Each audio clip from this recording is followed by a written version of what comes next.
Kakantahan ko sana kaso naalala ko paus ako eh. Goods. Kumusta naman sir?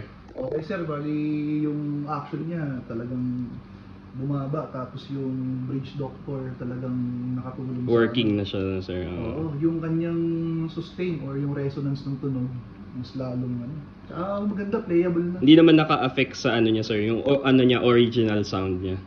Actually, mas na-enhance pa nga. Ah, okay. Oo, yung naka-affect, pero in a positive manner. Positive Oo, way. Ganda.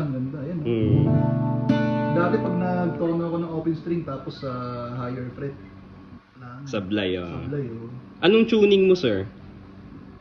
Di ko alam, ginawa ko lang ito tuning na. Oh, pero mababa na siya, no? Standard to ng open E, pero naka-detune tong dalawa sa baba. Ang alam ko kasi parang drop B ata Oo, siya. yung sa original. Oo, yung sobrang baba. Nakaputo lang string yun, yun. Nakaputo lang string. Pero ang baba nung tuning mo ngayon, no? Wala naman sayad, sir. Walang buzz. Okay. Alright. Thank you so much, sir.